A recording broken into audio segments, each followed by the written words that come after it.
Ada pandangan yang mengatakan bahawa etos bangsa kita sudah terbelah selepas saja PRU yang lalu, kerana kita melihat bagaimana sentimen politik bandar dan juga desa ini dibelah oleh sentimen yang nyatanya memihak. Dan untuk itu kami bawakan Menteri Komunikasi dan Digital Yang Berhormat Fahmi Fadzil pada waktu ini secara langsung untuk membincangkan, sementara rancangan ini juga dipanggil sebagai naratif khas. Jadi kita ingin melihat bagaimana kementerian ini yang dahulunya dikenali sebagai KCOM kini diberikan wajah dan jenama baru sebagai Komunikasi dan Digital. Belum ada akronimnya, YB. KKD. KKD. Okey. Dan YB pun sudah mula berbicara. Assalamualaikum, selamat datang. Saya ucapkan ke naratif khas. Untuk kesekian kalinya, YB ada tular sedikit kita. Saya tersalah sebut itu. Tapi orang kata mulut saya masin. YB. Doa. YB kata don't jinx it. Alhamdulillah, no one is jinx.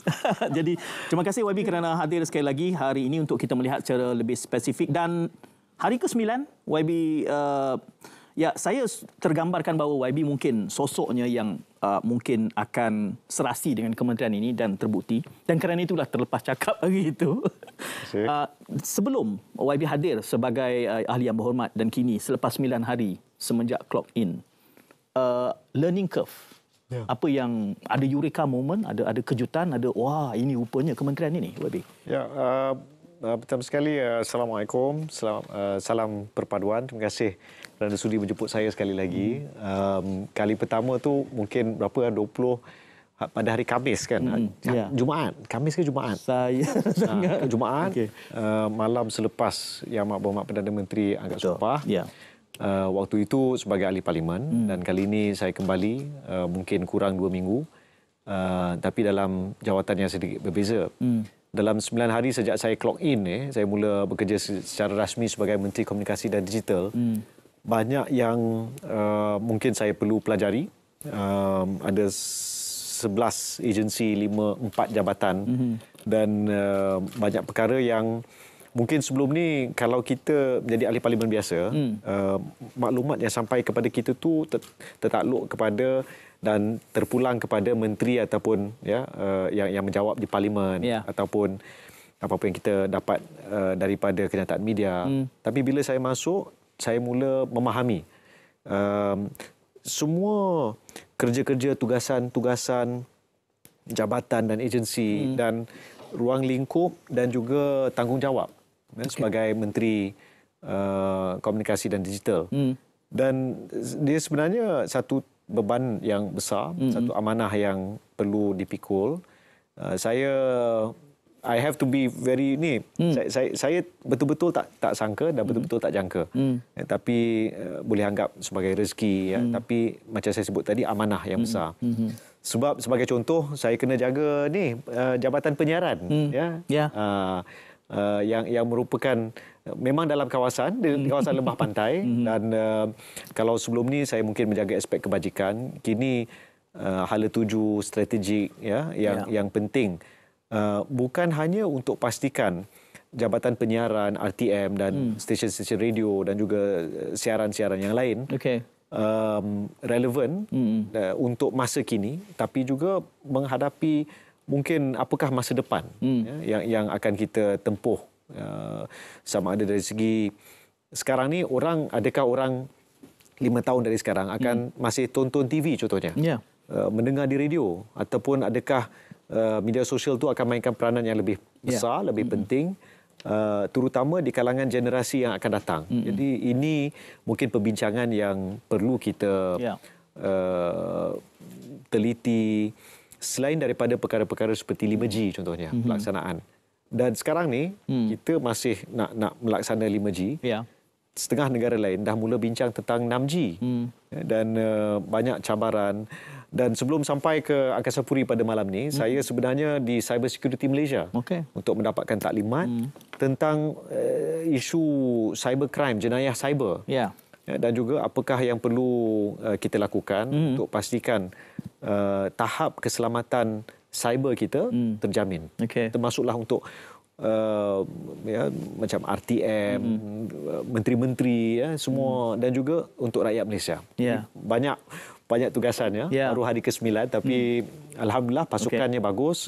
Dan saya lihat rata-rata jabatan dan agensi memberi kerjasama yang sangat baik.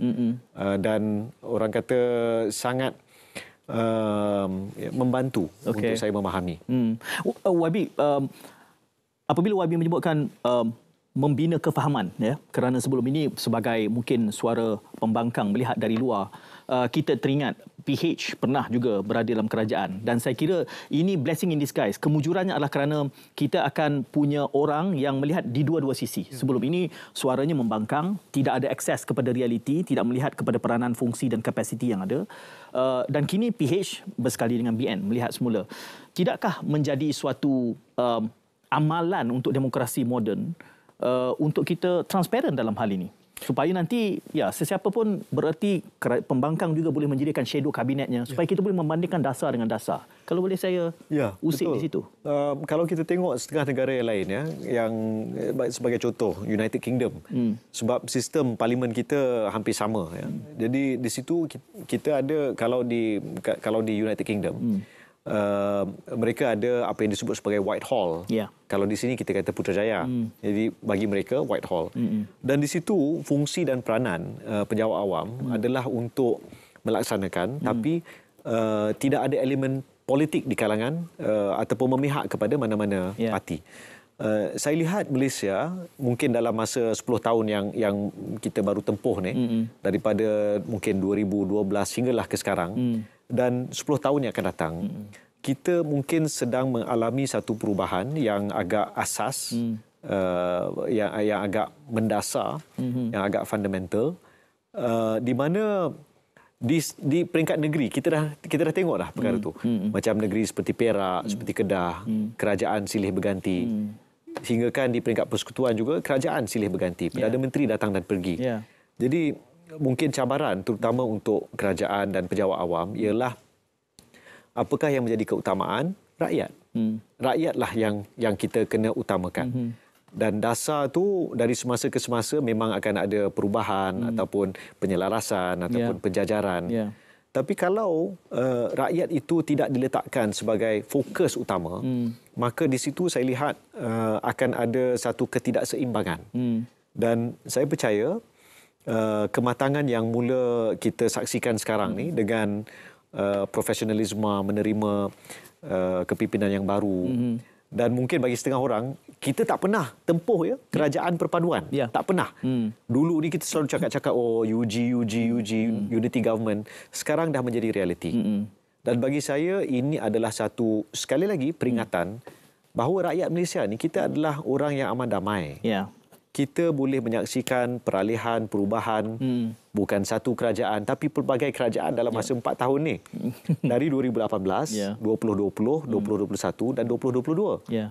Setiap kali berlaku perubahan tu, alhamdulillah rakyat menerima, dan setuju tak setuju satu hal, kan.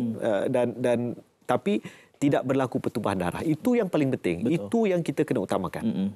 Itulah sebabnya kerajaan perpaduan ni, walaupun asasnya ialah sebagai konsep untuk membentuk satu kesatuan, penyatuan, perpaduan di kalangan semua parti politik, dan tidak meninggalkan mana-mana parti politik, mengakibatkan di parlimen tidak ada pembangkang.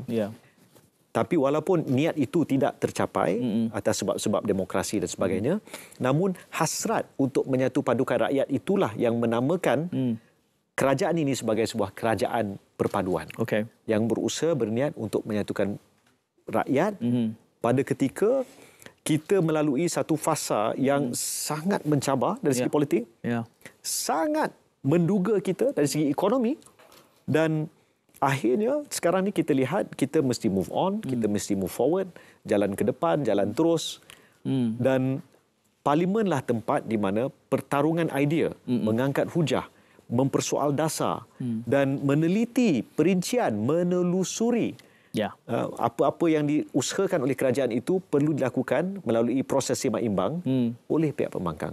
Jadi saya orang kata sangat bernasib baik. 2018 berkhidmat mula-mula sebagai seorang backbencher, penyokong kerajaan, kemudian menjadi pembangkang, sekarang menjadi seorang sebahagian daripada Jemaah Menteri. Jadi dalam tempoh yang tidak terlalu lama, maka saya dapat lihat pelbagai sudut dan sisi. Harapan saya ini dapat memberikan satu mungkin sedikit kelebihan di usia 41 tahun ini. Kita ada empat menteri yang usianya adalah dalam sekitar 41-42 tahun. Okey. Ya.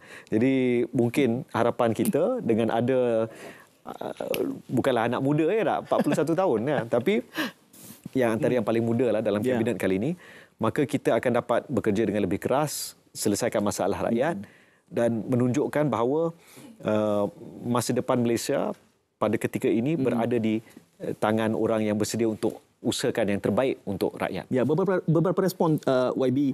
Pertamanya 41 tahun itu di Malaysia ini relatif muda. Negara lain dah boleh jadi Perdana Menteri dah. Kita tengok beberapa amalan. Macam Rishi Sunak di United Kingdom, dia 42 tahun. Betul. Jadi, ataupun Justin Trudeau. Lebih muda, 38 tahun tak silap saya masa dia menjadi Perdana Menteri di Kanada. Betul. Jadi itu kerana struktur politik di sini yang mungkin antara elemen perlu reform, itu kita akan sentuh kalau ada masanya lagi.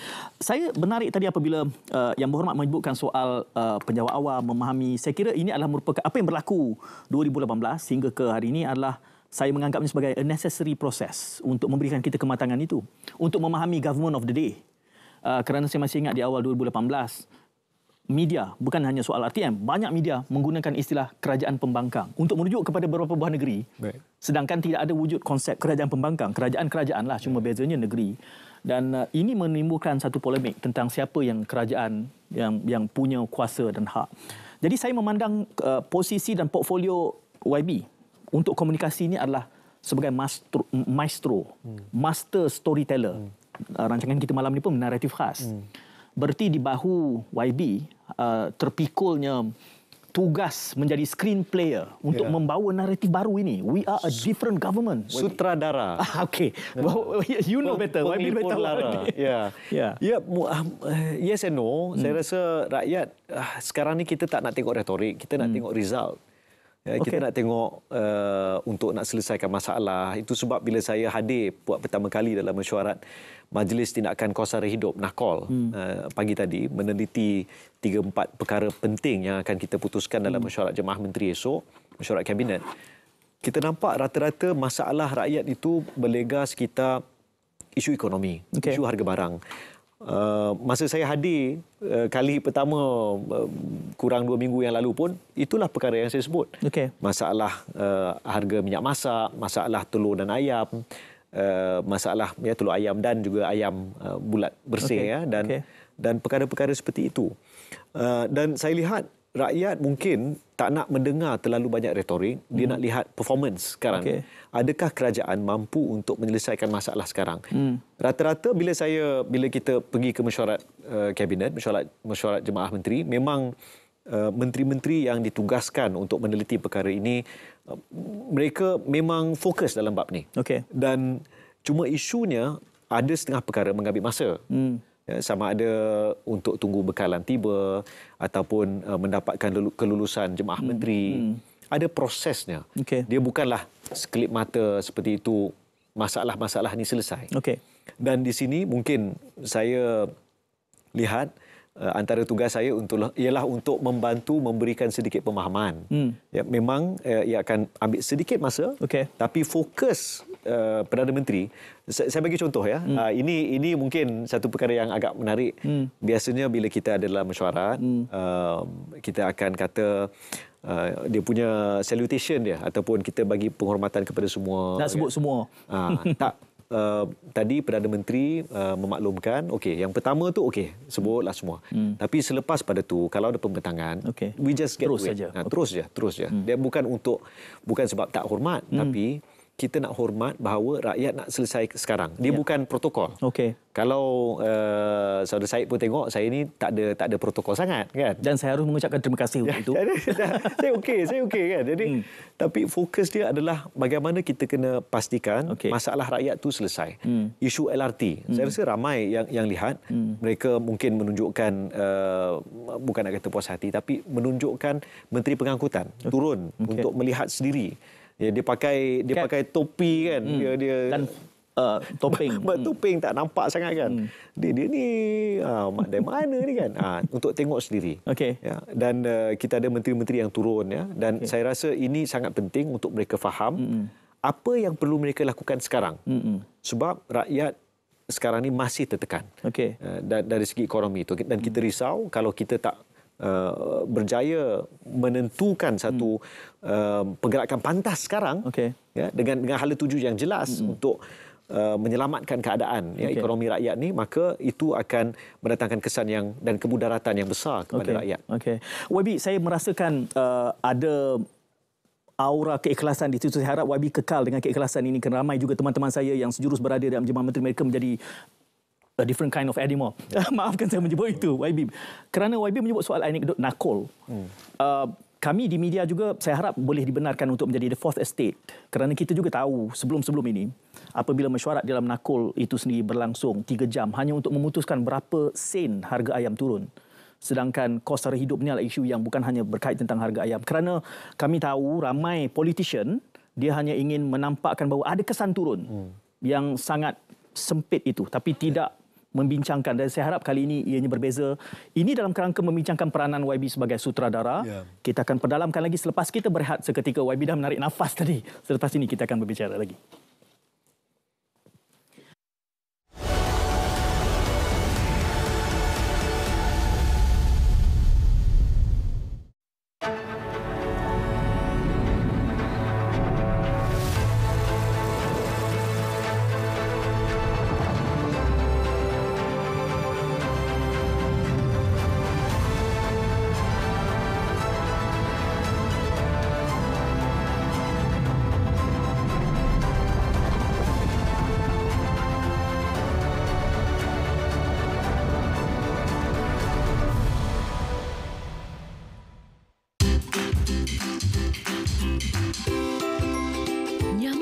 Mudah membiak di dalam air yang bertakung. Cegah pembiakan nyamuk Aedes. Pastikan bekas yang boleh menakung air dibuang dengan betul. Tutup rapat semua bekas yang menyimpan air. Periksa saluran air pada bumbung rumah agar tidak tersumbat. Tiada Aedes, tiada denggi.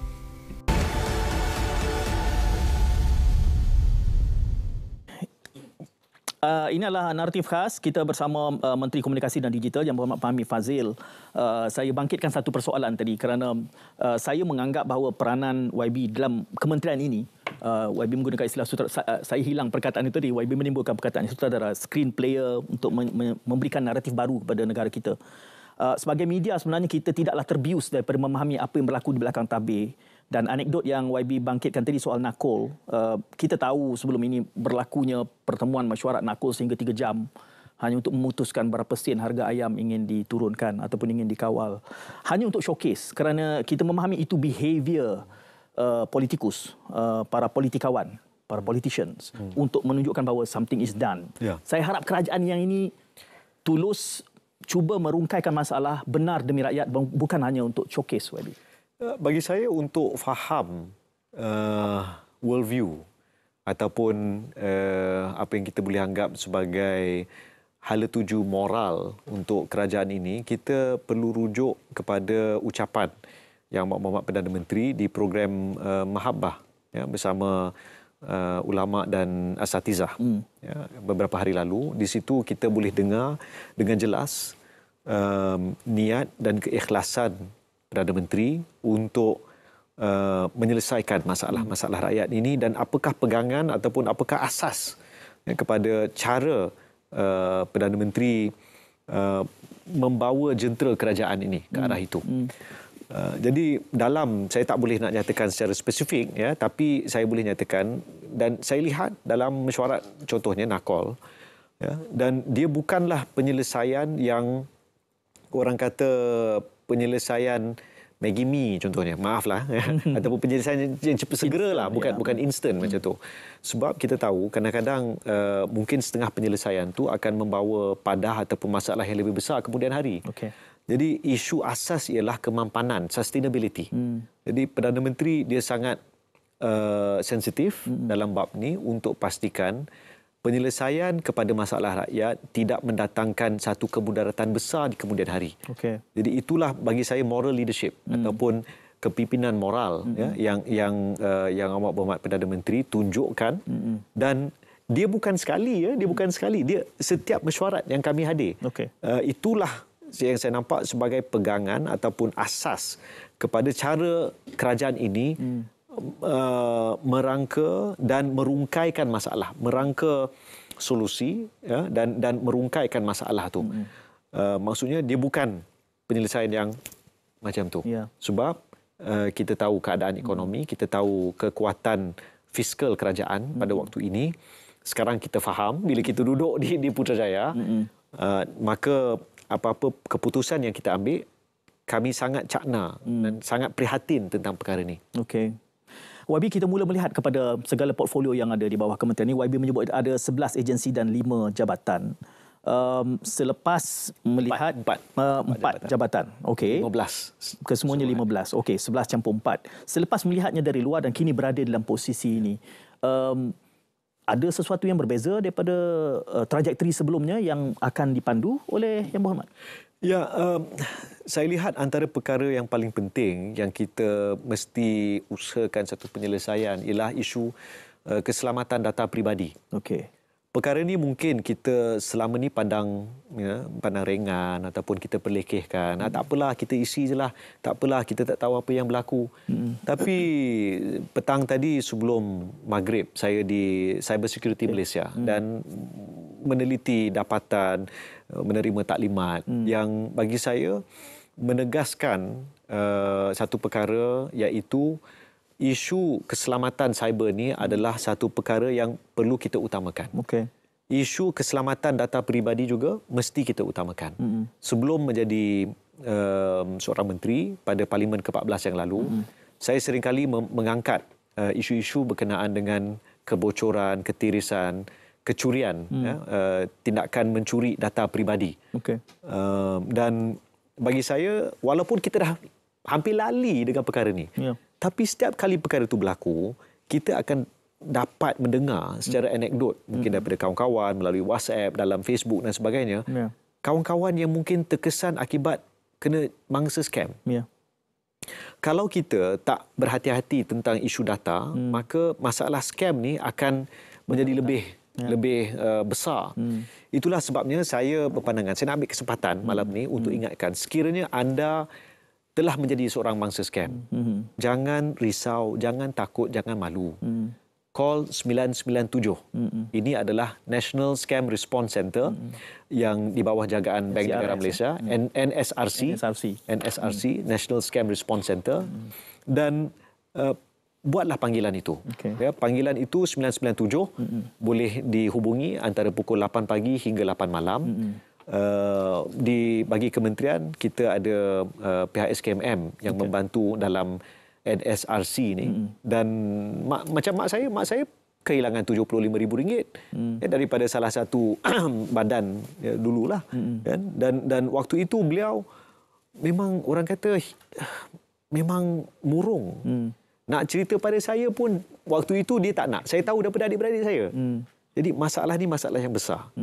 Dan dia bukan hanya sekadar jenayah scammer tu, tapi isu keselamatan cyber, isu keselamatan data peribadi kita. Jadi bagi saya sebagai seorang sekarang Menteri Komunikasi dan Digital, ini adalah satu perkara yang perlu kita teliti, perhalusi, rangka penyelesaian segera, sebab kita mesti ada satu pemahaman bahawa data adalah khazanah negara. Semua aktiviti sekarang ni berkisar sekitar data. Kita ada data, kita boleh buat aktiviti sekian-sekian. Kita boleh sampaikan sumbangan, kita boleh bantu anak miskin, kita boleh pastikan yang nak masuk ke hospital mendapat keutamaan, dan sebagainya, bantuan sari hidup dan sebagainya. Semua berkisar sekitar data. Selamat data, selamatlah masa depan kita. Jadi itu yang saya faham sekarang ni, dan insya-Allah kita nak usahakan. Mungkin ini masih preliminary. Selepas pertemuan dengan cyber security itu, di mana kunci besarnya? Adakah kita masih lagi longgar dalam undang-undang sikap kita sebagai pengguna, ataupun infrastruktur kita, infrastructure kita? Ya, kita mesti ada pemahaman bahawa aspek keselamatan cyber tu mesti kita tanam dalam setiap organisasi. Kita boleh, sesiapa boleh berhubung dengan Cyber Security Malaysia untuk buat audit. Dan sebenarnya saya melihat ada keperluan kepada mana-mana pemegang data yang besar, ada pangkalan data, ya, sama ada yang buat online shopping dan sebagainya, ataupun mana-mana, ya, dan perkara ini saya rasa ada keperluan untuk kita elak daripada pangkalan data kita itu menjadi terlalu exposed ataupun mudah diceroboh dan data itu dicuri. Dan bagi saya ini harus menjadi satu pengajaran. Dari 2017 hinggalah ke sekarang, kita telah kehilangan lebih 100 juta set data peribadi. Lebih kurang 20 juta set setiap tahun.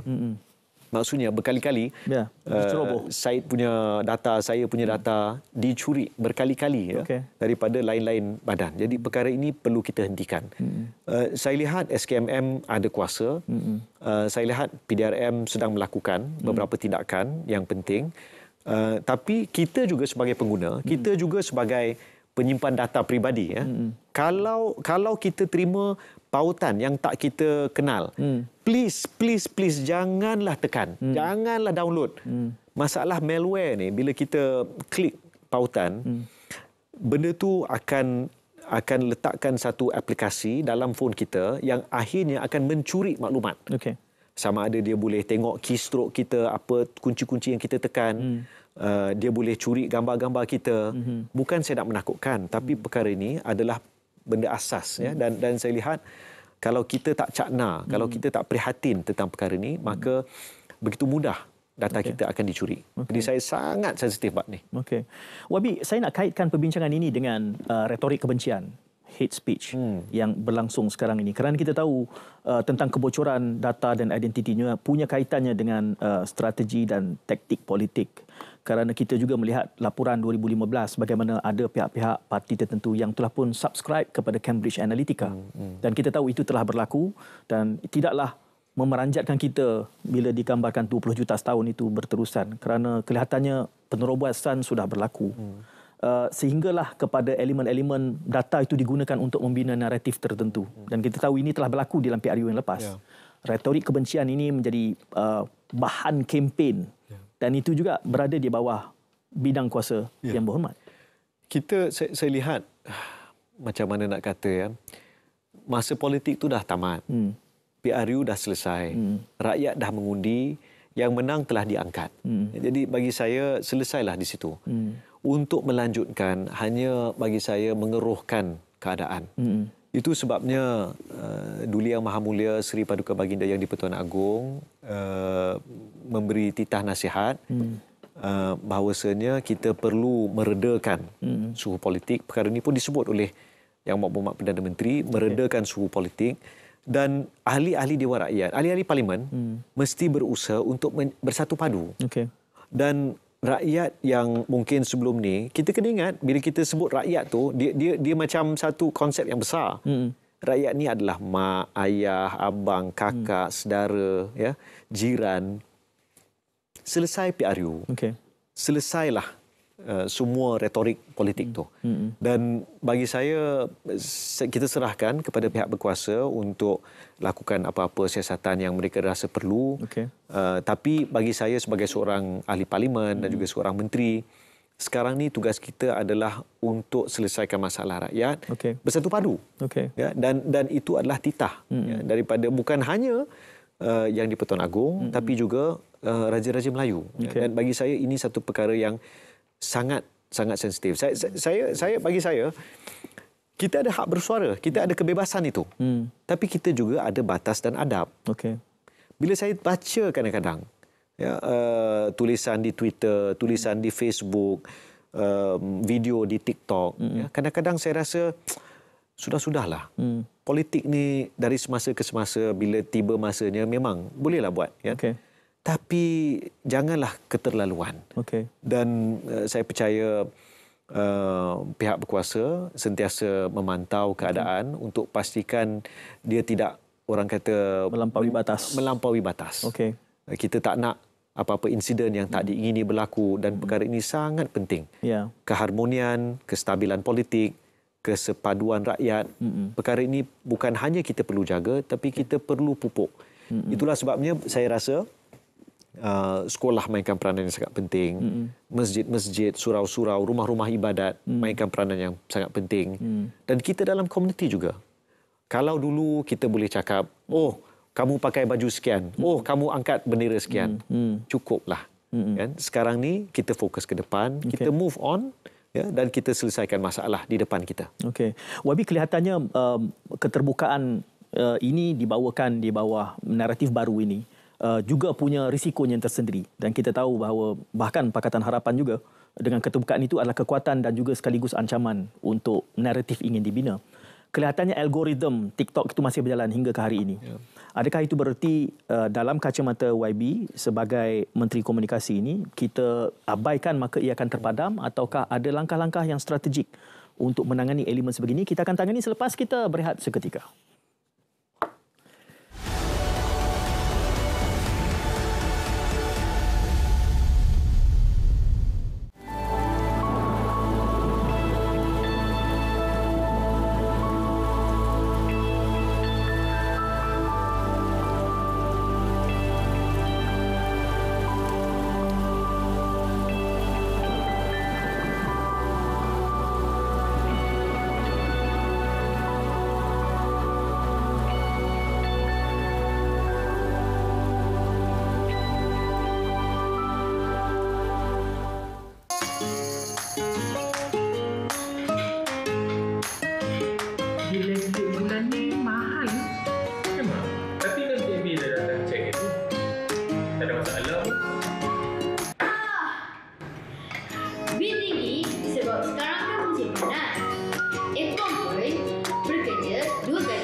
Ya, ini adalah naratif khas, dan tetamu pada malam ini adalah Menteri Komunikasi dan Digital, KKD. Itu singkatannya, saya nak membiasakan. Hampir-hampir nak tersebut KKOM lagi tadi sebab kita dah ada digital di ujungnya. Bersama Yang Berhormat Fahmi Fadzil, saya bangkitkan tadi tentang rakyat saya kira menghargai keterbukaan kerajaan yang ada. Saya kira Yang Berhormat Perdana Menteri juga menyebutkan meraihkan kritikan. Tetapi di situ juga cabarannya. Dengan keterbukaan yang ada ini, maka seringkali saja komen-komen ini akan mudah terbablas dan mengganggu elemen-elemen kestabilan misalnya. Saya lihat sikap YB terbuka dan kelihatannya seperti sudah-sudahlah. Adakah memadai dengan kita diamkan, pendamkan, maka ini semua akan diffuse, terpadam, ataukah ada strategi yang lebih tajam, misalnya untuk menyekat algoritma hate speech dan retorik kebencian ini berterusan daripada kempen pilihan raya hingga hari ini? Ya, pada Isnin lepas, selepas saya clock in ya, di kementerian, salah satu daripada perkara yang kita usahakan ialah menjemput pada waktu itu salah satu daripada pengusaha ataupun penyedia perkhidmatan aplikasi media sosial untuk bertemu di kementerian, dan waktu itu kita menyatakanlah ya, dapatan dan beberapa perkara yang dibangkitkan. Alhamdulillah, selepas pada pertemuan itu, suasananya sangat kondusif, sangat positif, dan kerjasama yang diberikan tu amat saya hargai. Kita masih dalam proses untuk bertemu dengan semua penyedia perkhidmatan aplikasi media sosial untuk menegaskan bahawa di Malaysia kita ada undang-undang dan undang-undang ini terpakai kepada semua. Dan walaupun kalau kita tengok setengah daripada media sosial ni dia ada mungkin internal governance ya, dan perubahan algoritma ya dia sendiri sebab mungkin pengalaman di negara-negara tertentu ya. Dan saya lihat ini adalah satu perkembangan dari semasa ke semasa. Okay. Tugas saya sebagai seorang menteri adalah untuk menyatakan dasar kerajaan perpaduan ini kepada mana-mana yang berkaitan dan pastikan bahawa agensi-agensi mengawal selia. Kita nak pastikan kebebasan bersuara itu dinikmati, tapi undang-undang kita juga dihormati. Yeah. Dan sekiranya ada keterlanjuran ataupun terbabas ya, ataupun terlepas keterlaluan lah ya, we draw the line. Kalau fitnah, kalau tomah, kalau hasut, kalau cuba untuk menanam bibit kebencian, kalau menghina institusi raja contohnya ya, ataupun agama Islam ya, itu akan ada tindakan-tindakan oleh pihak berkuasa. Dan bagi saya yang penting, kita kena faham, sekali lagi saya sebut, PRU dah selesai. Sekarang ni, Yang Amat Berhormat Perdana Menteri telah menghulurkan tangan persahabatan untuk jemput semua membentuk kerajaan perpaduan. Jadi mana-mana yang tak nak, maka mesti terima bahawa itu adalah keputusan masing-masing. Yang kami hormati, maka hormatlah kami. Ya, maka yang nak jadi pembangkang, berkhidmatlah sebagai pembangkang. Yang nak jadi kerajaan, teruskan bekerja. Ini satu perkara yang mungkin bila kita tengok ya dalam sekali lagi sebab konsep ataupun acuan bagi sistem parlimen ala Westminster yang kita pakai ini, dia ada mirip-mirip ya di United Kingdom. Kalau di United Kingdom, yang disebut sebagai pembangkang tu dalam bahasa Inggeris disebut sebagai Her Majesty's Loyal Opposition waktu zaman Queen Elizabeth. Sekarang ni His Majesty's Loyal Opposition. Maksudnya ada pengiktirafan bahawa pembangkang itu adalah pembangkang yang setia kepada raja. Ya? Dan samalah juga Her Majesty's Government, His Majesty's Government, ya, itu adalah konsep. Jadi kerajaan tuanku, ya. Jadi kerajaan tuanku dan kerajaan yang di-Pertuan Agong dan pembangkang yang setia kepada yang di-Pertuan Agong. Maka dua-dua ya dinaungi, dipayungi, ya, dan itu bagi saya satu konsep yang penting. Jadi yang nak pilih jadi pembangkang berkhidmat, yang kekal sebagai kerajaan dalam kerajaan perpaduan ini bekerja. Dan saya lihat kalau kita mainkan peranan masing-masing, semak imbang, memastikan pembangunan itu berjalan dengan lancar, mengurangkan ketirisan, pembaziran, memastikan matlamat negara yang bersatu padu, maju, moderat, itu bagi saya satu kejayaan. Dan mungkin apa yang kita perlu teliti ialah apakah yang boleh kita usahakan supaya pihak pembangkang boleh berkhidmat ya, juga kepada komuniti mereka, kepada kawasan parlimen masing-masing. Ini bukan untuk saya nak umumkan apa-apa, tapi bincang. Yang Amat Berhormat Perdana Menteri sebelum ini menolak posisi ketua pembangkang itu diinstitusikan, menolak semua perks. Bukan menolak jawatan itu, tapi beliau, kita tengok secara konsisten ya, tidak pernah mahu menerima satu ganjaran yang beliau rasa tidak kena pada tempatnya. Sewaktu menjadi ketua pembangkang dan setelah Pakatan Harapan menandatangani memorandum persefahaman dengan kerajaan yang diketuai oleh Datuk Seri Ismail Sabri Yaakob pada waktu itu, Datuk Seri Anwar Ibrahim telah membuat keputusan dia tidak boleh menerima jumlah RM50,000 sebulan sebagai ketua pembangkang pada ketika kita baru nak keluar daripada COVID. Kita ramai yang masih sangat-sangat terkesan, ada ahli keluarga yang meninggal dunia, yang hilang pendapatan, hilang pekerjaan, hilang rumah, kereta, nyawa. Jadi pada waktu itu secara moral, beliau tidak mahu menerima. Bila menjadi Perdana Menteri, beliau melihat keadaan ekonomi belum sesuai lagi. Kalau beliau terima, maka itu adalah satu perkara yang mungkin tak kena. Dan itu mungkin pendirian moral beliau, ya, dan memberi signal yang sangat jelas bahawa beliau nak buat kerja. Ya. Tak ada gaji, buat kerja. Menteri-menteri pun dipotong gaji, potong gaji 20%. Tapi fokusnya ialah rakyat. Bagi sesiapa yang menjadi ketua pembangkang, saya jemaah menteri belum membincangkan. Tapi sekiranya sesiapa yang menjadi ketua pembangkang tu, kalau dia berurusan dengan Yang Amat Berhormat Perdana Menteri, itu terpulang pada mereka lah untuk berbincang, ya. Tapi Datuk Seri Anwar, kalau kita lihat konsisten dalam bab ni, iaitu kalau tak kena pada tempatnya, dia takkan. Samalah gaji ke allowance ke, benda yang tak patut dia tak. YB, untuk mengukuh agenda reformasi peranan media, saya sebutkan di awal tadi sebagai the fourth estate ini, ada disentuh melalui penubuhan sekurang-kurangnya Media Council, Majlis Media di bawah kerajaan Pakatan Harapan dahulu. YB akan meneruskan agenda ini? Saya dah minta, pihak kementerian belum sempat lagi membentangkan perkara itu kepada saya. Mungkin dalam minggu ini ataupun minggu depan. Kerana saya lihat tugas dan fungsi wartawan sebagai tiang seri, salah satu daripada tiang seri dalam konsep kerajaan, ya. Kita ada eksekutif, ya, menjadi kerajaan, kita ada legislatif, parlimen, kita ada kehakiman, dan juga kita ada media. Media penting untuk pastikan bahawa semua yang lain ni berjalan dengan baik. Ya. Apa yang mungkin tertinggal, masalah rakyat, masalah apa yang dihadapi itu mendapat perhatian dan mendapat tindakan.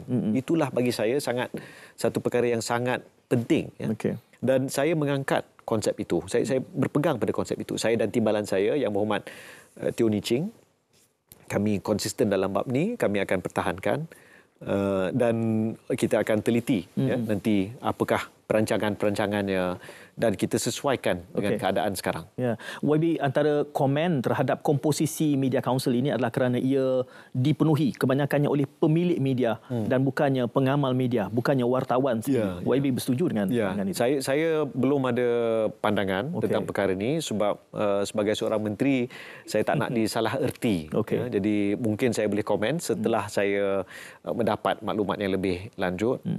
Tapi secara secara umum, saya lihat mungkin kita mesti pastikan kita meletakkan sesuatu itu di tempatnya. Itulah konsep keadilan. Sama ada dari segi komposisi, komposisi bagaimana, ataupun apakah nawaitu, apakah niatnya, apakah al-aulawiyatnya, apakah keutamaannya. Jadi bagi saya ini perkara-perkara yang perlu kita pertimbangkan. Dan mungkin bila tiba masanya nanti saya boleh umumkan. Mungkin juga ini bersifat preliminary. Kita ada RTM, ada Jabatan Penyiaran, Jabatan Penerangan, dan kita ada bernama, ada FINAS. Mungkin ada suatu agenda untuk encapsulate, untuk merangkumkan semua ini di dalam usaha membina naratif baru negara kita. Perpaduan. Kita fokus kepada perpaduan rakyat, kita fokus kepada rakyat, itu yang saya rasa perlu kita utamakan. Saya tak, orang kata, saya tak minta untuk jadi seorang menteri. Tapi saya faham ya bahawa mulut saya wasin. Itulah alhamdulillah ya. Tapi kita tengok masalah yang dihadapi itu terlalu besar. Ya. Jadi sekarang ni setelah diamanahkan dan setelah saya angkat sumpah jawatan, maka saya perlu laksanakan. Dan yang penting bagi saya, perpaduan rakyat itu akan menjadi satu asas yang sangat penting untuk kestabilan, sama ada kestabilan politik ke, kestabilan dalam negara kita ke, itu sangat penting supaya bila negara kita stabil, maka kita ada asas untuk membangunkan ekonomi. Realitinya, saya bagi contoh, dalam isu 5G, kita berbanding dengan negara-negara lain, kita sudah sangat lewat, 2 tahun lebih. Malah setengah negara sekarang ni berbincang tentang 6G. Kita masih setakat ini mungkin dalam 2,700 menara telah dibina dan kita mungkin ada lagi 5-6 ribu menara yang perlu kita bangunkan, dirikan untuk pastikan capaian 5G ini dapat mendapat liputan yang terbaik ya untuk kawasan yang berpenduduk. Jadi saya lihat boleh kita nak bercakap tentang politik, tapi masalah rakyat tu, itu yang perlu kita utamakan. Ekonomi mesti kukuh, industri mesti berjalan dengan lancar, isu-isu yang dihadapi itu mesti kita selesaikan dengan segera. Jadi asas utamanya ialah perpaduan. Jadi itu yang akan dibawakan dalam semua agenda ataupun dalam agensi-agensi yang berada di bawah portfolio. Saya lihat satu perkara yang agak membimbangkan ialah mungkin ekstremisme, ekstremisme ataupun ialah dia agak melampaui batas. Ya. Jadi saya lihat kesederhanaan, wasatiyah itu. Ini satu perkara yang kita perlu kembalikan. Ya, kesederhanaan, orang kata moderat. Ya, ini satu perkara yang sangat penting.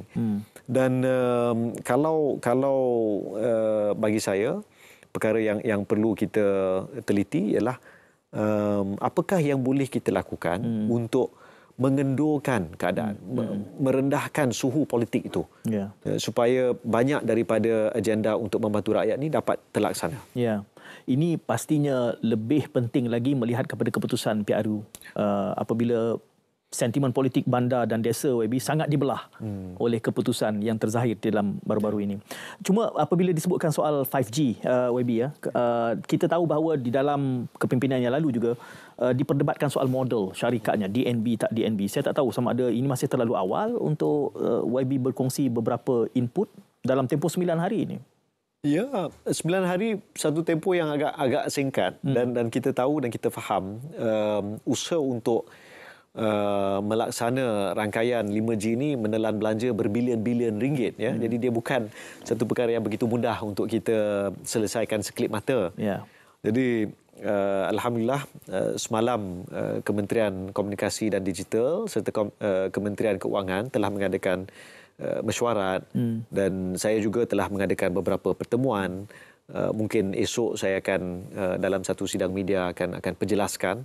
Tapi kita mula melihat apakah keadaan semasa, apakah keperluan sekarang, apa pun kita perlu tunggu keputusan jemaah menteri yang akan memberi hala tuju. Ya. Yang penting saya lihat kita tak nak perkara ini terbantut. Kita tak nak perkara ini tak selesai. Ya. Dan ia tak nak telah menelan belanja dan apa pun kita masih perlu selesaikan segera supaya rakyat PKS ya semua boleh menggunakan infrastruktur ini yang akan membantu untuk melonjakkan aktiviti perniagaan, industri ataupun kehidupan sehari. Jadi saya lihat perkara ini adalah perkara asas yang perlu diselesaikan tidak terlalu lama dari sekarang. Ya. Oleh kerana Wabi juga menyebut tadi soal ada setengah negara yang sudah beberapa langkah di hadapan, ada 6G. Berkemungkinan apakah kita ada kesempatan untuk buat quantum leap seumpama itu? dia saya lihat kita masih ada asas tu, ya, sebab samalah dari 2G pergi 3G, pergi 4G, pergi 5G. Ya, generasi-generasi ini memang kita mesti lalui. Dan sekarang ni 6G masih terlalu awal. Orang mungkin masih bercakap tentang hal itu. Ya, isunya kita nak masuk ke era 5G ni, itu yang perlu kita selesaikan sekarang. Wabi, apabila dahulu disebut sebagai Kementerian Komunikasi dan Multimedia, itu adalah seperkara. Tetapi apabila penjenamaan barunya digital, saya kira muatan makna digital itu lebih luas kerana ia soal pembudayaan. Kepada kelompok yang fasih dalam dunia digital ini, mereka akan bercakap dalam lenggok slant metaverse misalnya. Jadi soal pembudayaan digital ini dia mula memasuki turf beberapa kementerian lain. Pendidikan misalnya itu sangat memerlukan, sains dan teknologi juga. Jadi mungkin pendekatan baru dalam melihat gaya hidup digital ini boleh dijadikan antara teras dalam membina naratif perpaduan yang YB inginkan ini. Ya, tapi mungkin bukan di metaverse. Okey. Yang kita perlu pupuk perpaduan itu adalah di kalangan kita, in the real world, dalam kehidupan yang nyata ni. Dan saya lihat ini satu usaha yang dia bukan nak kata tidak melibatkan dunia cyber ataupun dunia digital, ataupun sedemikian rupa. Yang perlu kita utamakan adalah realiti kehidupan sehari-hari ini. Bagi saya itu salah satu perkara yang sangat penting. Masa yang sama kita perlu ada satu pemahaman baru tentang nilai teknologi yang sangat-sangat baru.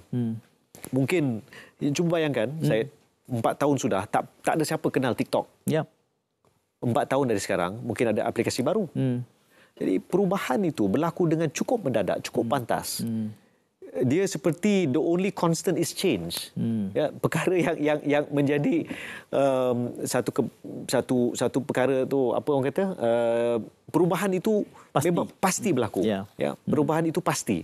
Jadi bagi saya untuk perkara asas tu, itu sebabnya tadi saya sebut, kalau kita boleh faham dan kita boleh bukan membudayakan sahaja, tapi kita mengiktiraf bahawa data itu adalah satu khazanah, satu komoditi, satu perkara yang sangat penting bagi kita. Bukan hanya bagi kita, tapi bagi negara.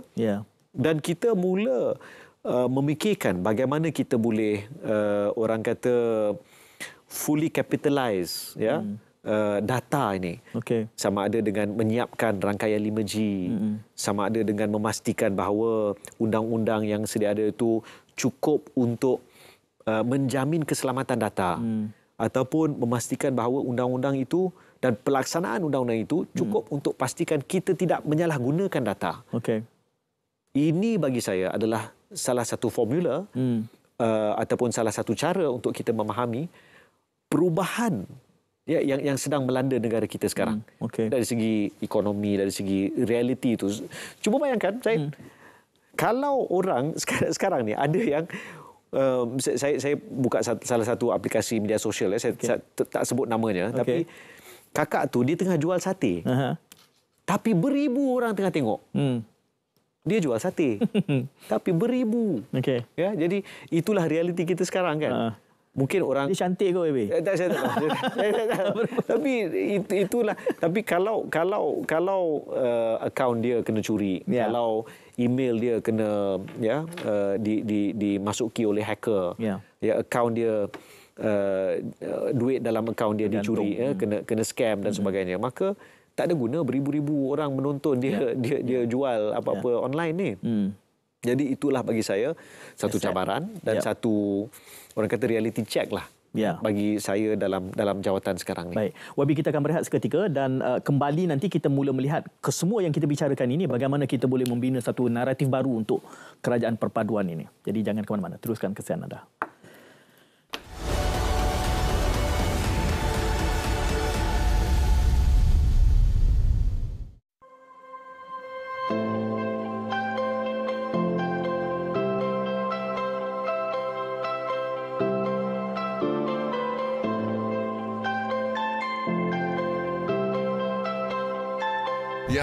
Disambut bersama-sama dengan masyarakat-masyarakat yang lain yang ada di negeri Sarawak. Kalau kita lihat persembahan jualan yang terdapat dalam tempat ini, dan ini menunjukkan kesefahaman, toleransi di antara masyarakat yang tinggal dalam negeri Sarawak.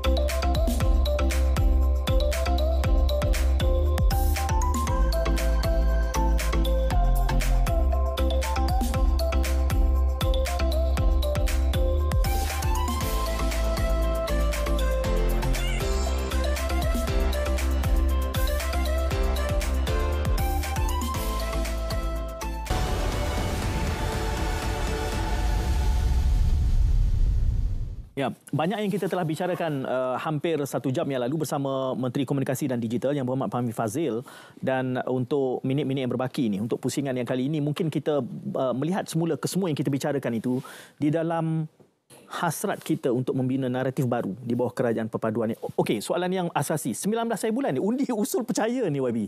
Beres tak beres ni? Okey atau tak? On tak on? On tak on? On. Okey. Dia untuk, bagi saya, untuk sekian kalinya menyelesaikan isu bayangan bahawa kerajaan perpaduan ini tidak ada majoriti. Ya, majoriti maksudnya, kalau kita tengok sebenarnya dalam konsep usul, undi percaya ni pernah dibangkitkan mungkin 2 kali sebelum ni, pada tahun 1976, pada tahun 2003. Dan pada dua-dua kali itu, undi percaya ni dibawa oleh seorang backbencher, seorang penyokong kerajaan, dan tidak ada belah bahagi. Tidak ada belah bahagi. Dan sebenarnya kalau usul biasa tu cukup untuk lebih satu undi pun dah cukup. Sebab itu adalah usul undi percaya, usul percaya kepada seorang. Tapi ada yang kata usul percaya ni hanya berlaku bila ada peralihan dalam, bukan selepas PRU, tapi antara, bila di tengah-tengah tu ada perubahan, tanpa ada perubahan pada kerajaan. Jadi itu yang penting, dan itulah budayanya dalam Parlimen ala Westminster. Tapi bagi Yang Amat Berhormat Perdana Menteri, beliau telah menegaskan bahawa ini adalah untuk persepsi umum itu. Jelas bahawa kerajaan ini kukuh, kerajaan ini stabil, kerajaan ini adalah kerajaan perpaduan yang telah dibina atas titah nasihat tuanku untuk kita move on, kita selesaikan masalah rakyat, kita satu padukan rakyat. Jadi let us do our work, bagilah ruang kepada kami untuk bekerja untuk selesaikan masalah rakyat. Ya, dan ini presiden yang baik kerana sebelum ini tidak dilakukan ataupun diabaikan. Saya kira ia memberikan satu impetus dan dorongan yang besar. Tidak ada lagi dakwa-dakwi soal majoriti atau tidak. Itu yang kita harapkan. Dengan gambarannya 138, mungkin boleh mencecah 2/3. Mudah-mudahan, sebab kami pun letih juga Wabi kalau tukar lagi. Ya. Saya rasa ramai. dan saya lihat kita kena jelas dalam bab apa yang titah nasihat tuanku dan fokus kita mesti kepada rakyat. Kalau kita ada lagi kegawatan politik itu tak membantu.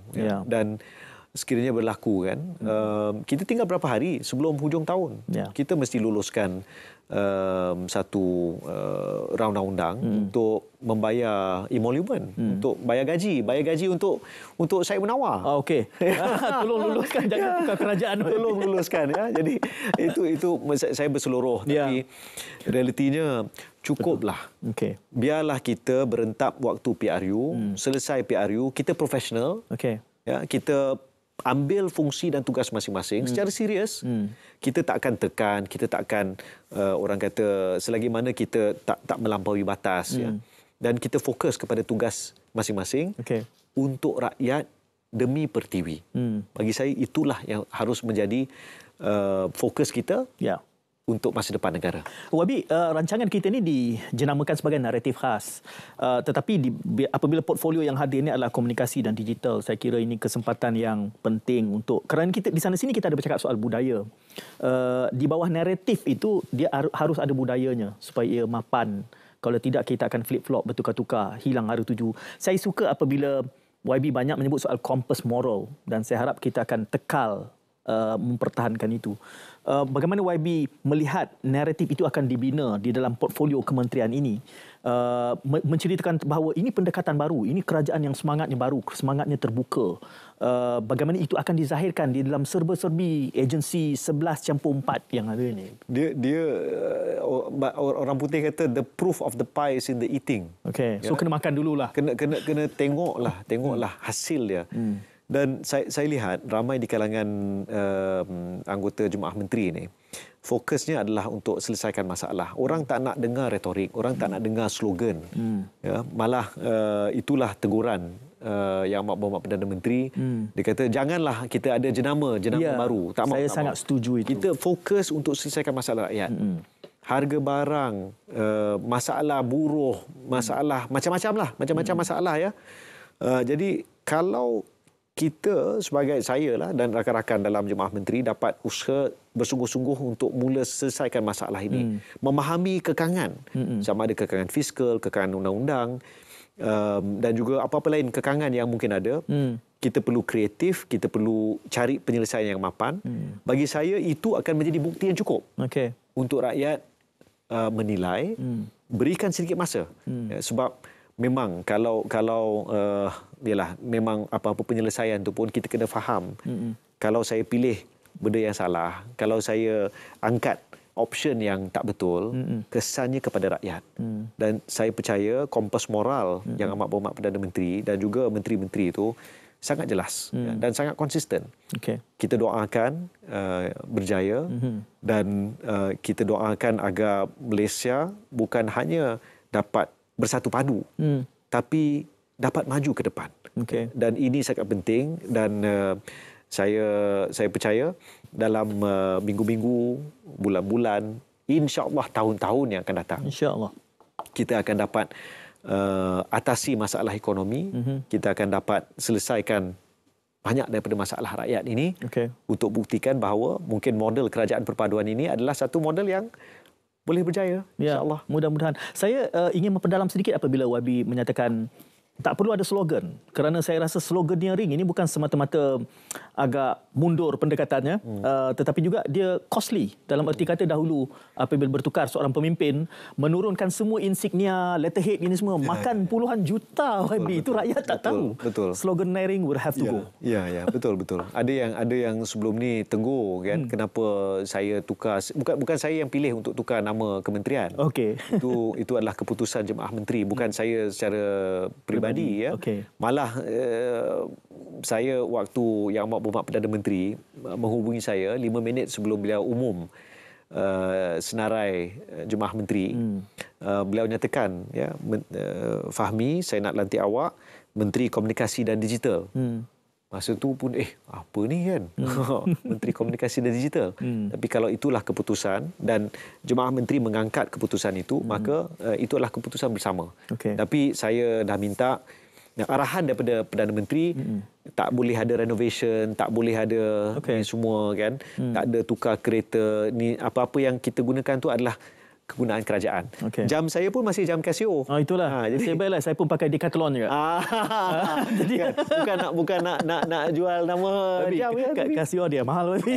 Tak. Yang ni yang sebab kenapa saya suka pakai jam macam ni, sebab dia mengingatkan saya tentang where did I come from. Okay. Ya, masa zaman remaja kan. Saya datang dari situ kan. Mak ayah saya pejabat awam. Mak saya dulu kerja kat sini dekat Angkasa Puri. SUB dasar. Kan? Ayah saya kerja Felda. Ini sirih pulang ke gagang lah ni. Jadi saya kena ingat supaya saya insaf. Saya insaf dan saya tak orang kata kaduk naik junjung ataupun orang kata lebih suru dari kuah. Rakyat tak suka. Dan saya sangat faham ya sebagai orang yang memperjuangkan nama Kampung Kerinci contohnya. Jadi bagi saya fokus dia adalah rakyat, selesaikan masalah rakyat. Rakyat nak keadaan tu bertambah baik. Itulah fokus kita. YB, walaupun ini adalah sebuah portfolio kementerian, tetapi saya kira kementerian ini juga adalah merupakan mouthpiece kepada kerajaan. Dan di bawah kerajaan yang ada ini juga adalah banyak kementerian dengan portfolio yang pelbagai. Bagaimana dalam pemikiran YB ingin mendukung segenap elemen yang dibawakan dalam bentuk kementerian-kementerian yang lain ini di bawah lembayung komunikasi? Kita yalah, bukan tugas saya untuk mengarah menteri-menteri yang lain. Itu tugas Perdana Menteri. Saya insinuate ke arah itu supaya mereka saya cuma bagi saya fokus kepada apa yang tugasan yang telah diberikan, jabatan dan agensi yang telah ditugaskan kepada saya. Tapi masa yang sama, kita perlu ada satu keserasian dan kesepaduan di kalangan menteri-menteri sebab sebagai contoh, bila Menteri Pertanian dan Keterjaminan Makanan yang berhormat Tuan Haji Muhammad Sabu mengumumkan tentang bekalan bekalan telur. Beliau tidak boleh bercakap tentang harga telur. Itu kementerian. Itu adalah Kementerian PDNHB. Kementerian Perdagangan Dalam Negeri dan Kos Sara Hidup. Datuk Seri Salahuddin Ayub. Jadi saya boleh maklumkan, why not dua-dua buat satu joint press conference, umumkan nanti. Dan bukan tugas saya untuk mengumumkan bagi mereka, tapi saya lihat mungkin untuk pastikan bahawa mesej itu jelas.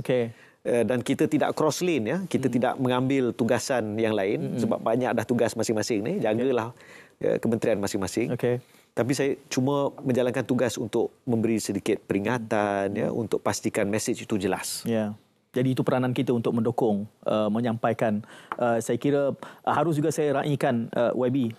Orang tidak mengetahui, ramai yang menganggap, selalu saya bertanya, dia kata, soalan dah bocor awal ke? Ini tak ada. Dan saya harus akui bahawa YB hadir, dia kata tak apa, kalau saya tak boleh jawab nanti saya bagi tahulah saya tak boleh jawab. Betul. Saya kira YB itu semangat yang harus diraikan supaya kita tulus dan telus dengan rakyat untuk memberikan pandangan balas dan tidak dirangka, dilakon-lakonkan, walaupun YB ada bakat untuk berlakon. Sikitlah kan. Dia sebab mungkin bagi saya ambil pendirian tugas ini adalah satu beban. Allah Subhanahu Wa Taala akan persoalkan saya di akhirat nanti. Apa yang kamu lakukan sewaktu kamu pegang kuasa. Dan saya saya pandang perkara itu dengan sangat serius. Jadi sebab itulah saya tak main-main dalam bab ni dan saya nak usahakan yang terbaik untuk rakyat. Mudah-mudahan YB terus kekal diberikan keikhlasan dan juga tenaga untuk menggalas tanggungjawab ini. Sangat saya hargai keterbukaan yang ada. Tidak perlu ditanya, disiapkan apa soalan, apa saja yang tersedia di bawah portfolio ini kita bingkaikan dalam masa 1 jam yang sangat berharga. Terima kasih YB, jangan serik dengan kami, datang lagi. Bahkan ini adalah turf YB juga, Abang Long kawasan di Angkasa Puri ini. Terima kasih YB, kita jumpa lagi dalam kesempatan yang akan datang insya-Allah. Assalamualaikum. Salam muhibah.